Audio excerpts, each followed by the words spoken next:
it's so interesting, the Indian government banning the film.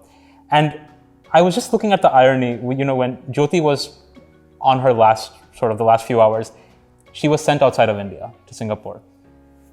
A few hours before your release, you had to leave India. And I was just looking at the parallels of that and the avoidance of acknowledging something that's happening in the country.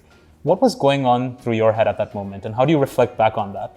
Well, at the time, I must say, I was utterly furious and heartbroken. And Yeah. I was just completely shocked. It's the last thing in the world I expected. Yeah.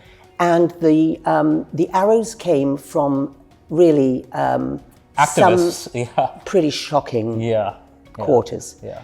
The feminists of India, they are the ones who actually called for the ban in the first place. Yeah. Having said that, I fully understand now that I'm more mature, why and how that comes about, because they are fighting such strong battles that every centimeter of ground gained for them is precious and sacred. So to see anything taken from them, even though it's a very selfish response, it's an understandable human response because they have fought so hard for what they've gained. As far as the government's concerned, I mean, when I discovered that it was the feminists that had called for the ban, I kind of understood a little better why a government would shoot itself in the foot when it was being praised for being the only country in the world that has ever stood up so passionately. I mean, there was more to praise India in that film than to bury it, frankly. Yeah, sure. And yet, this hysteria was whipped up. You talked about maturing ever since you made the documentary.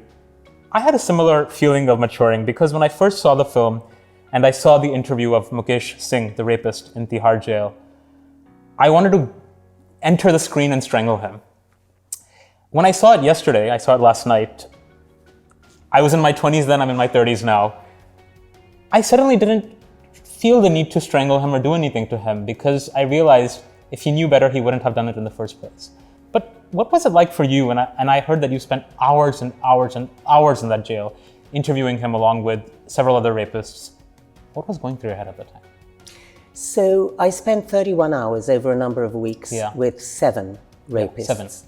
And one of the rapists I spent time with, called Gaurav, had raped a 5-year-old girl.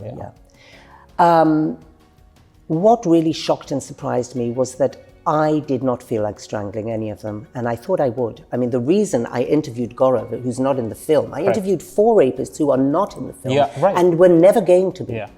The reason I interviewed them was that I asked the Director General of the prison for permission to practice on other rapists because, I know it sounds perverse, but I was so sure that I would physically assault one of the Nirbhaya rapists that I thought I've got to, feel my way through how I'm going to handle the interviews and see, because if I hit one of them, let me hit someone I don't need for my film.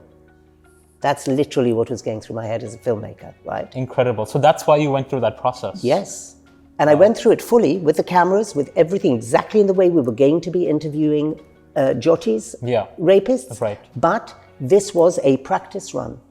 And here is the astonishing thing. I felt no anger. Not even anger. And why actually did I think I was going to strangle one of them at least? Because I was raped when I was 18. And I thought that all of this fury and anger would come up surface and that I wouldn't be able to control my fury. I felt no anger because it wasn't appropriate, because it was so obvious. And when you watch the film with maturity, you realize these men have been totally programmed. Right. When they're asked the questions, what is a good girl? What is a bad? These are textbook answers that their fathers and mothers have taught them. How can you, knowing that, not sit there actually thinking surprising thoughts like, who should have intervened in your childhood? Right. Whose fault is it that you have grown up to believe that if a girl acts outside of this restricted patriarchal structure, she not only deserves to be raped, but you have a duty to rape her? Right. So I didn't feel all of those feelings that I imagined I would, just in the same way as I was shocked to find these were ordinary human beings, as the prison psychiatrist says. Right. who knows them Yes. much better than I Yeah. do. Yeah. These Yes. are normal men with Yeah. antisocial tendencies. You know what's interesting is when I saw the film, ML Sharma, the defense attorney, compared a woman to a flower, and if you leave a flower in a gutter, it's going to get spoiled. So, I sort of laughed it off and I said, well, he's a defense attorney. Of course he's going to say that. I went to India the next week and I met one of my aunts who hadn't seen the film. And we were talking about the case and she said, look, Kovid, if I have gold jewelry and I leave it outside of my house and someone takes it, it's my fault. There you go. An urban, educated woman, a mother, Yes. said these words.